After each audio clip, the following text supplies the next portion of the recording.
gente, hoje no nosso queridíssimo podcast, nós trouxemos um professor que ele é muito amado na escola e que ele fez a gente assistir 2 horas de Matrix e alugou um triplex na nossa cabeça. E ele também faz a gente pensar bastante se o homem é mau ou se a sociedade o corrompe. E o nosso convidado de hoje é o Tiné, professor de História. Muito obrigado. Pode continuar. Perdão. Bom, como vocês sabem, o nosso podcast é voltado ao Enem. E você, Tina, como professor de História, sabe que essa matéria é muito importante. É verdade, a parte de ciências humanas, não só a parte de história, né? A parte de história ela está englobada dentro de um contexto associado à sociologia, associado à filosofia, à geografia, mas ela tem uma relevância muito grande e algumas especificidades se a gente for pensar o Enem, né? Então, assim, completamente diferente a gente pensar em história voltada para o Enem e uma história voltada para concursos militares, por exemplo, né? Então, se a ideia é pensar Enem, as estratégias de estudo são diferentes. Bom, claramente nós alunos temos muita dificuldade, muitas dúvidas sobre algumas matérias e muitos não sabem nem por onde começar. Hoje nós vamos conversar com o senhor sobre alguns conteúdos que são importantes e, é claro, também vamos conhecer um pouquinho sobre você. Eu sou careca, muito legal. Começamos a ter a pressão. Isso aí é resultado do estresse? Pode assim? É uma possibilidade grande. Ah, só uma coisa, já pra gente quebrar aqui um pouco o gelo, tira o senhor, pode me chamar de você, Tiné. Tiné, o melhor professor careca que nós temos. Dependendo do dia, ela aceita até o careca, mas... Tem dia que ele tá mal.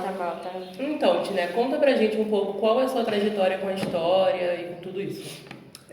A gente tem uma trajetória que às vezes escapa um pouco da nossa compreensão, né? Eu não sei exatamente em que momento que a história começou a me ser muito cara, mas eu sempre fui uma pessoa que me ligou muito em política, eu participei de Grêmio Estudantil, é uma coisa, novidade, aí pouca gente sabe. Eu fazia parte do Grêmio Estudantil quando eu fiz ensino médio.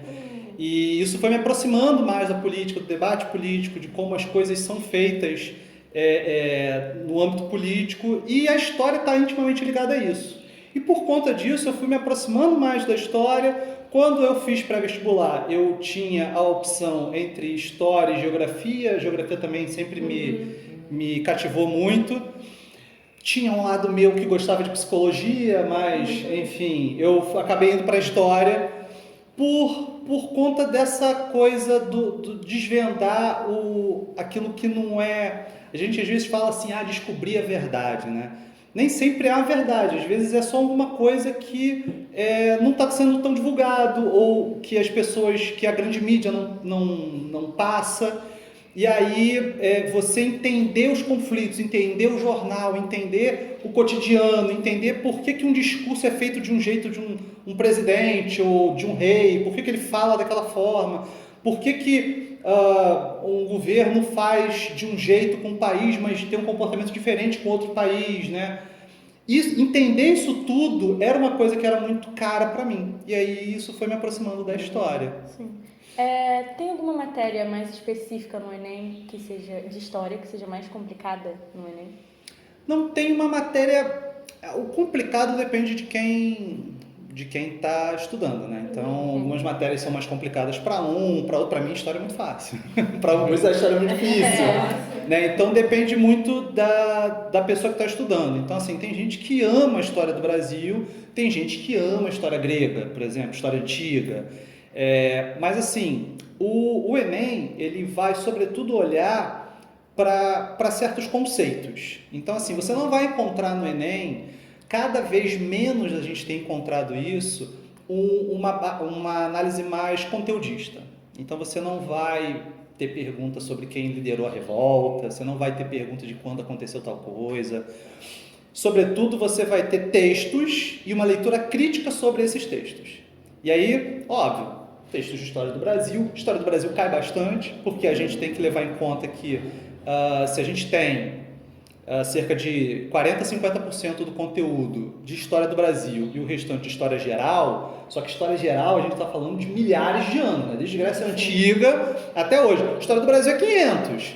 Então, proporcionalmente, acaba caindo bastante coisa de história do Brasil.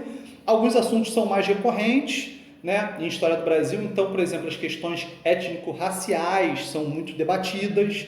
E aí a gente vai falar de Brasil colônia, falar da inserção do negro na sociedade e tudo mais.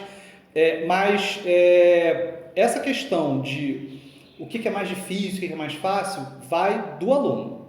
O que é importante o aluno ter em mente eu não estou fazendo um pré-vestibular, aliás, eu não estou fazendo um pré-militar, eu não estou estudando para uma prova militar, estou estudando para uma prova que vê interpretação de texto. Então, nesse contexto, é importante trabalhar com os conceitos. Certos conceitos são chaves para a gente entender e ler o material que o Enem traz para a gente. Ponte, né? Ser professor era a sua primeira opção ou tinha outros cargos que você se interessava? É o que eu falei, né?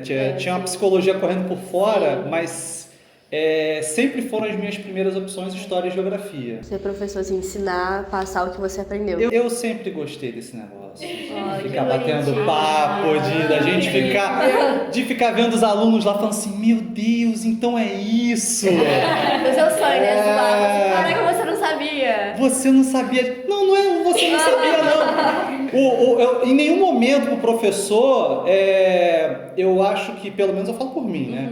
Eu não tenho nenhuma vontade de virar para o aluno e falar assim, eu sabia e você não sabia. Nunca é isso. A gente conversou naquele dia até então. É sempre uma questão assim de, olha, tem um caminho aqui que você pode ter a mesma surpresa que eu já tive.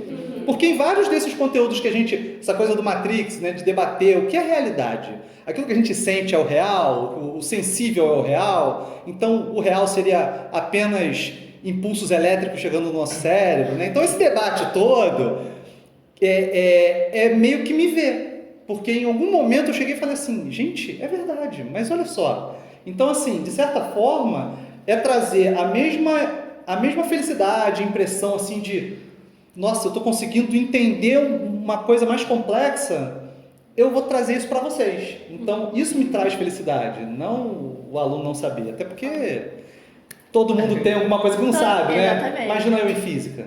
Seria um desastre. Muita coisa que eu não sei. Vamos deixar essa. Bom, quais as matérias principais para estudar em História? Você já falou um pouco sobre isso, mas pela sua visão, assim. Existem alguns conteúdos que caem bastante, né? Então, por exemplo, História do Brasil, então, principalmente Brasil Colônia, cai bastante. A história mais contemporânea, então, esses assuntos são assuntos mais recorrentes, né? A história tem, e a gente pensando menos sobre história e pensando mais nas ciências humanas como um todo. A gente tem cada vez mais tratado de temas da atualidade. É muito importante que o aluno consiga associar os conteúdos que ele está estudando com os conteúdos da atualidade. Então, vou citar um exemplo. A gente estuda mercantilismo em história. Legal? Não vai cair na sua prova do Enem alguma coisa como, olha, qual era o principal rei mercantilista? Qual era o país que desenvolveu o mercantilismo A, B ou C? Mas a gente acabou de ter algumas declarações do atual ministro da Fazenda, o Haddad, falando de, olha, é importante a gente taxar o consumo que vem da China. Esse negócio do pessoal ficar comprando no AliExpress ou algumas empresas e não pagar imposto, o vendedor aqui do Brasil está pagando os tributos. Só que se você compra lá da China, você não paga os tributos. Isso é um debate que está em sintonia com o mercantilismo. Então a gente tem que ter barreiras alfandegárias. Quais as intenções da barreira alfandegária? Né? Aí no mercantilismo você tem uma intenção de que evitar ao máximo que exista a importação dos produtos. Hoje em dia a gente tem um outro debate, que é assim, é leal algumas empresas terem que pagar e outras não? Né? Porque se eu for comprar nas lojas americanas, paga. Se eu for comprar na AliExpress, não paga. Então, assim, são debates que vão sendo revisitados à luz do ensino de história. Então, é muito importante para o aluno estudar atualidades, não só para a prova de redação. É muito importante o aluno estudar atualidades também para a prova de história, para ele fazer esse link do que ele estudou com hoje. Então ele vai estudar a Revolução Francesa, ele vai entender aquela coisa de direita e esquerda e tal, que tem um debate político hoje muito forte em cima disso. né? Então, ele vai estudar a democracia ateniense, ele vai ver que lá na democracia ateniense, não era assim todo mundo que nasceu num país, é cidadão, pode votar. Né? Então, você tem vários critérios, mas é que lá que nasce a democracia. Então, como é que eu posso entender aquela democracia, a nossa democracia hoje, como é que esses conceitos, aí a gente volta na questão do conceito, como é que esses conceitos são trabalhados em história antiga e nos tempos atuais. Bom, anteriormente o senhor tinha falado sobre essa forma de analisar as questões. Então, com isso, nos dê dicas sobre como acontece essa análise. A primeira coisa que, assim, para quem está estudando para o Enem, é fazer as provas do Enem, né? Todo professor fala muito sobre isso, né? Faça as provas anteriores e tal, porque você vai ter contato com aquele estilo de prova. É um estilo de prova mesmo. É um estilo de prova que se aproxima um pouco da prova da UERJ.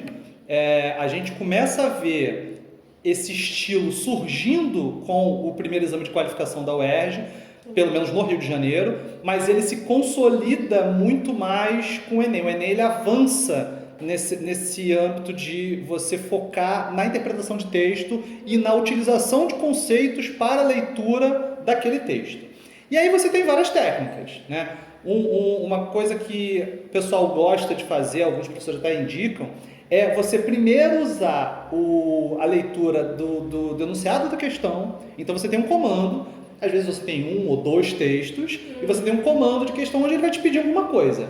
Às vezes, quando você olha o comando da questão, você já vai ler o texto direcionado para achar aquilo que ele está perguntando. Então, se ele vai te perguntar sobre um determinado aspecto, digamos, sobre totalitarismo, então, é um conceito, e aí ele vai falar, olha, o debate sobre os governos totalitários e tal. Então, quando você lê o texto, você vai direcionar a sua atenção para aquele ponto que está no enunciado. Então, isso é um jeito legal de você abordar a questão. Outra coisa também que é muito interessante é você olhar o ano sempre no texto tem embaixo quem escreveu e o ano que ele foi escrito, contexto onde ele foi escrito. Às vezes tem o nome de um livro, né, que é a nota bibliográfica do texto. Isso também é interessante, por quê? Porque às vezes cai um autor que você conhece.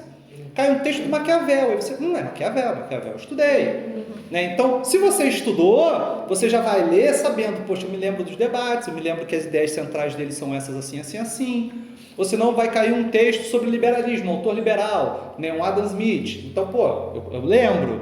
Então, você já sabe quem é o cara, você sabe o que ele defende, né? Se você já teve essa leitura daquele autor.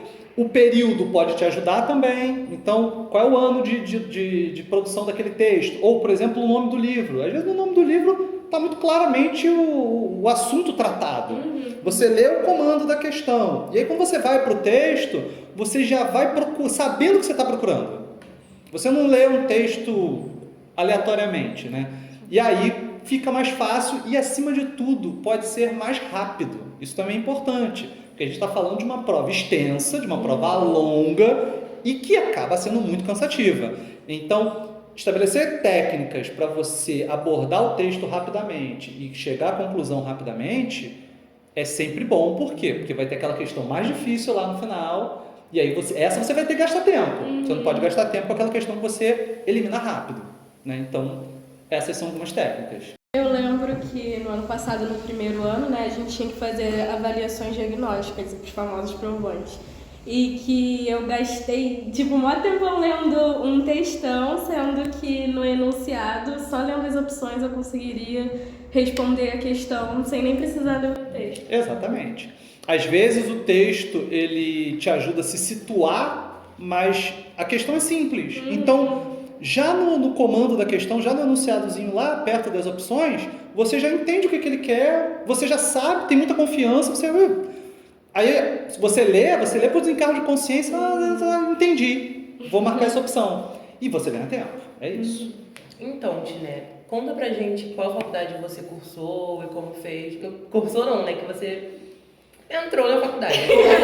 A instituição, você quer dizer? Sim. Eu cursei o FRJ, eu fiz o FRJ, eu fiz História lá, embora eu tenha trabalhado aqui com filosofia e também eu sou habilitado em sociologia, mas a minha formação é história, é a matéria que eu gosto de verdade. A minha formação é nessa matéria, e eu também fiz mestrado na UFRJ, voltei, fiz pós-graduação do Prof. História, então também sou mestre em ensino de história, né? Tanto desde a faculdade sempre foi uma intenção trabalhar com ensino, né? E aí quando surgiu o mestrado voltado para ensino, sempre foi uma dúvida se eu deveria continuar trabalhando com pesquisa, porque os mestrados até então, eles eram voltados para pesquisa, né? Que eu acho muito bom, que eu acho muito legal, cada vez mais entender como a pesquisa histórica é feita. Ajuda, por exemplo, ao Enem. Então, por exemplo, um tema que cai bastante, aí puxando um fiozinho, um tema que cai bastante é memória, qual é a diferença de história para memória, né? Os espaços públicos, o que a gente chama de história pública.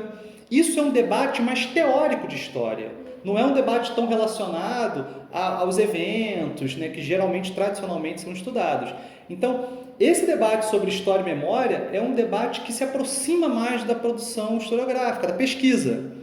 Eu gosto, mas eu sempre gostei mais da aula, sempre gostei mais do ensino. E aí, quando surge o mestrado de ensino em história, poxa, isso daí eu acho que tem muito a ver comigo.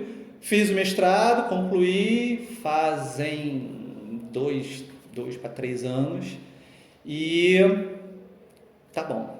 Eu não tenho doutorado ainda em ensino, quer dizer, tem uns de pedagogia, mas dá um respiro.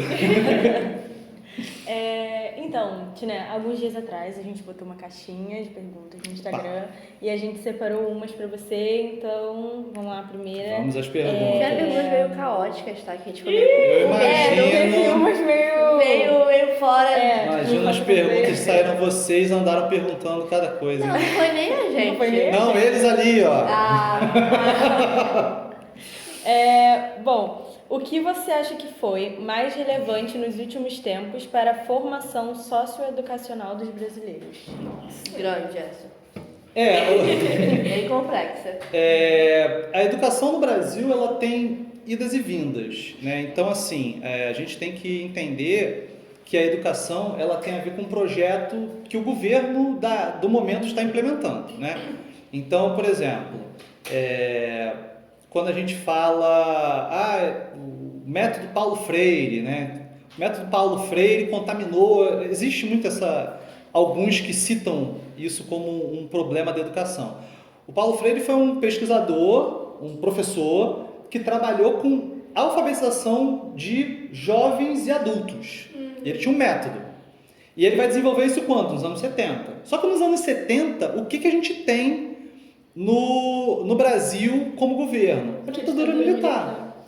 Então não existe tanto uma demanda para você, um interesse do governo desse método, até porque o método Paulo Freire, ele era um método muito questionador. Ele falava, olha, é muito mais fácil eu ensinar uma pessoa a ler e escrever se eu debater os problemas da realidade dele. Esse cara, ele vai se sentir mais estimulado, porque é um assunto que lhe interessa, a ler e escrever. E a ditadura vai falar assim, não, mas eu não quero que o povo fique debatendo os assuntos e os problemas. Eu quero que você fique feliz e aceite tudo que a gente fala. Então, assim, esse modelo de educação que vem no Brasil até os anos, né, e vamos pegar período mais recente, né, a partir dos anos 60 até os anos 80, é um modelo pouco crítico. Então, se você for ver as provas militares, como são as provas de militares hoje e as provas militares desde os anos 80, desde os anos 70, né? A maior parte das provas que a gente usa até hoje, militares, elas são dos anos 80. Muito focado no conteúdo, decorar. Onde foi a revolta? Quem fez a revolta? Qual é o nome do líder? Em que ano aconteceu? Qual é o nome da tarifa? Tarifa era cobrada sobre quem? Quem pagava, quem não pagava? Quem era o rei, quem não era? Então, assim, essas questões. Porque essas questões, você só tem que saber decorar. Você não analisa os contextos. A partir da redemocratização, você começa a ter cada vez mais uma história que vai se preocupar com o contexto. Quais são as causas desse evento? Quais são as consequências desse evento?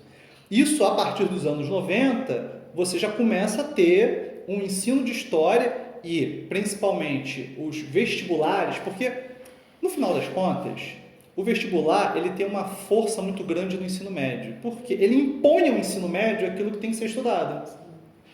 Então, por mais que o colégio, o professor fale, tal coisa, eu acho relevante e tal, mas aí o aluno fala assim, mas isso nem cai no Enem.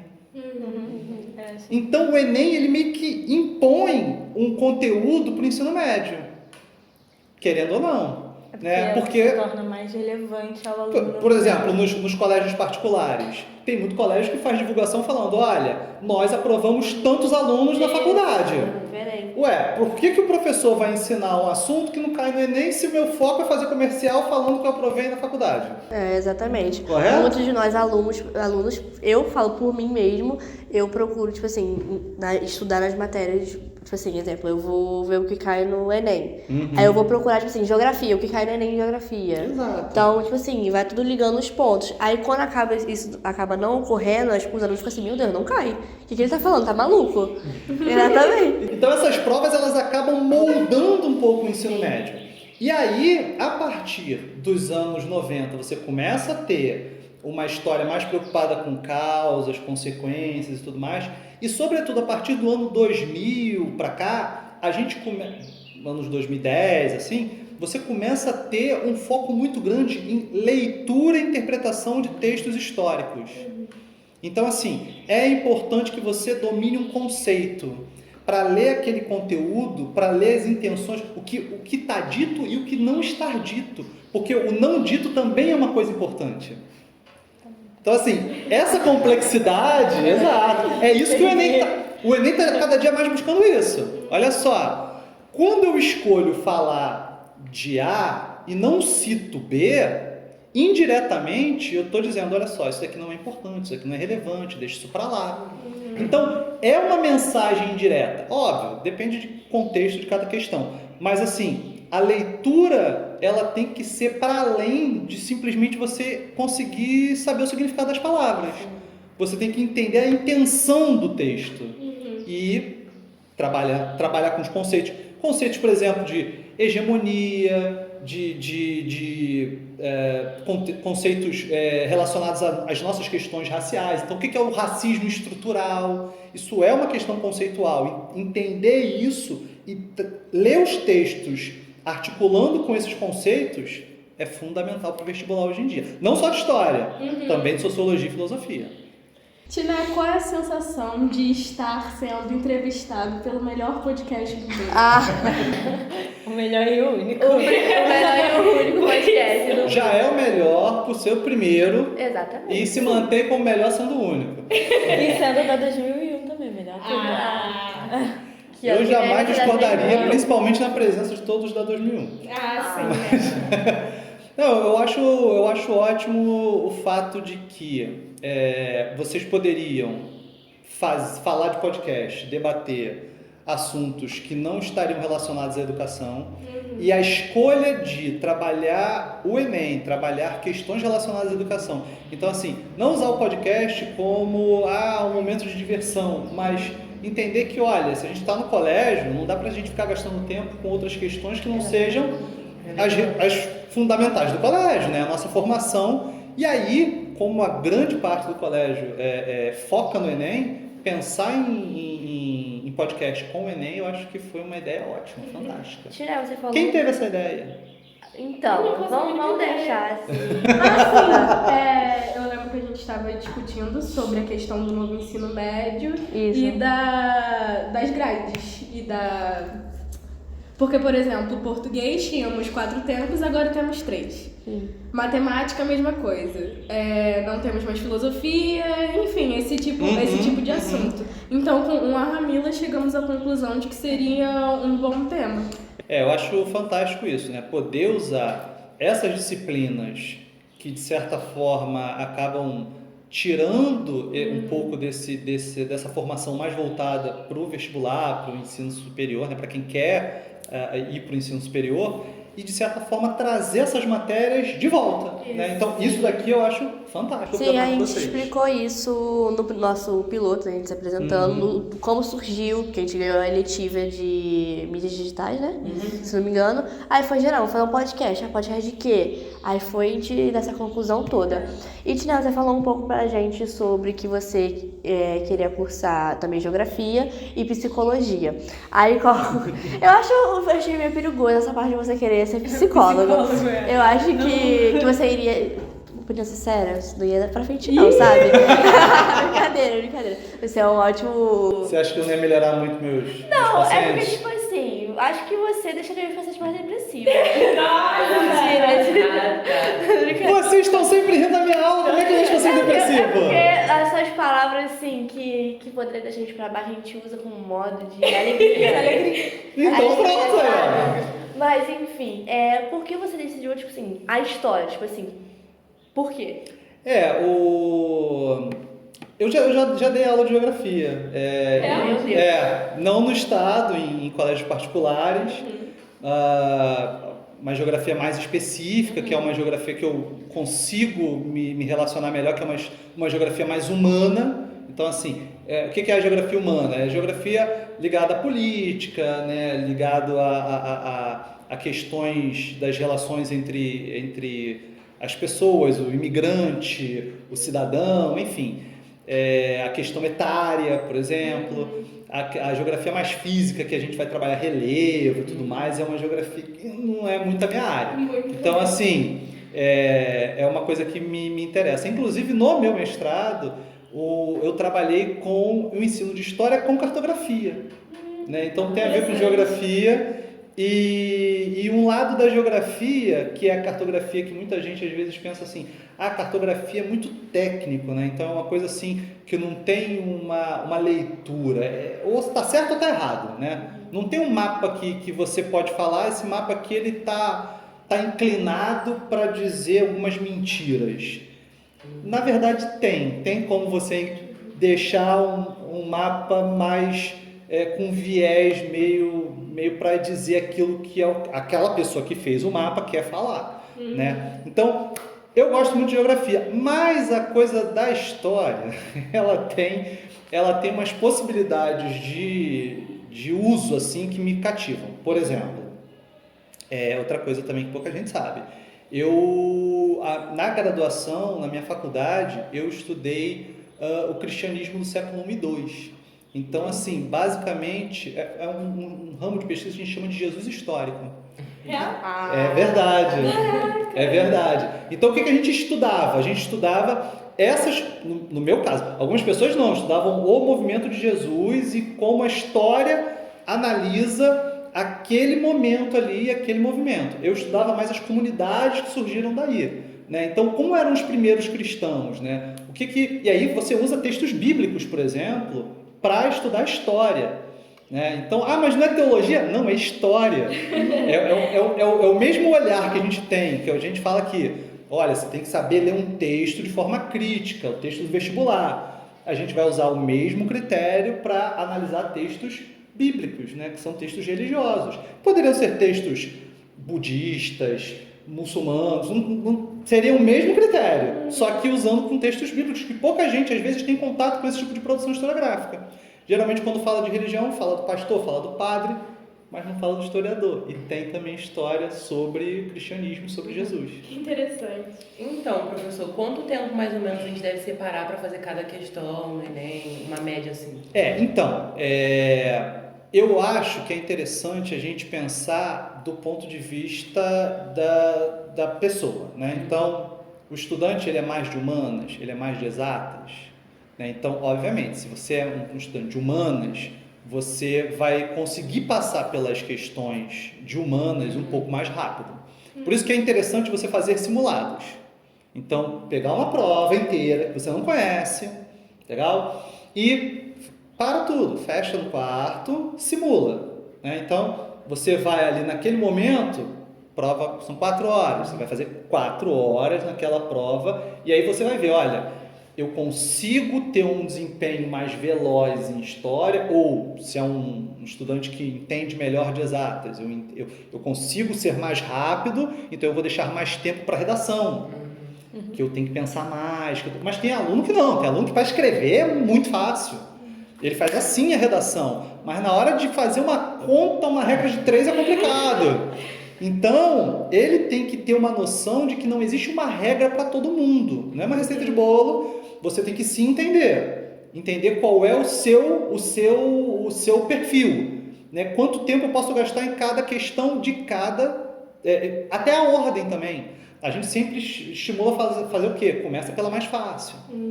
Né? Porque se você começa pelo mais difícil, você se cansa. E aí quando você chega naquelas questões que você acha fácil, você acaba errando por falta de atenção, por besteira. Então, garante os pontos que você acha mais simples, das questões, das matérias que você acha mais fácil. E aí, vai de aluno para aluno, vai de cada um. Né? Então, assim, é muito importante que o aluno se conheça. Também existe a questão do longo prazo. Né? Então, assim, você estuda para o Enem, às vezes o aluno começa, gente, eu vou fazer um projeto esse ano, estou no 3º ano, e eu vou estudar como se não houvesse amanhã para o Enem desde janeiro. É sustentável esse ritmo de estudo que você está fazendo desde janeiro até a data do Enem? Às vezes não é. Às vezes você sobrecarrega, aí chega lá para março, você fica cansado, você já começa assim, não tá legal. Quando chega em junho, você fala, eu não aguento mais, isso não é vida para mim, eu não quero, vou pro shopping. Não é? Então é importante que você faça uma crescente. Calma, janeiro está começando, tá tudo bem. Começa a ter um ritmo de estudo, uma hora e meia, tá tudo bem. Precisa 8 horas. Começa com 1h30 e vai crescendo, vai pegando o hábito, porque é muito hábito também. Né? Não adianta você querer achar que alguém vai entrar no circo fazendo 1000 malabares. Não. Ele começa devagarzinho, com 3 limãozinhos, depois vai aumentando, depois vai... E é isso.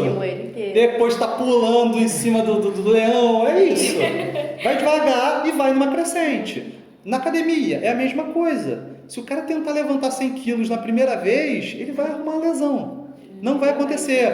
Então você vai aumentando pouco a pouco. O estudo para o Enem ele tem que ser um pouco assim. A pessoa tem que ter uma noção disso. De olha, eu vou começar aqui, mas a minha prova é lá em novembro, então eu tenho que estar no ápice das horas de estudo em novembro, não agora.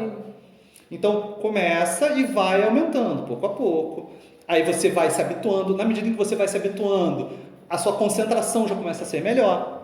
Na medida que a sua concentração vai sendo melhor, você consegue ampliar as horas sem se cansar tanto. Então é importante esse cálculo aí. E de novo, é uma coisa individual. Você vê que está cansando, dá uma diminuída. Né? Para não perder o ânimo, mas para você chegar lá no seu ápice, na época da prova.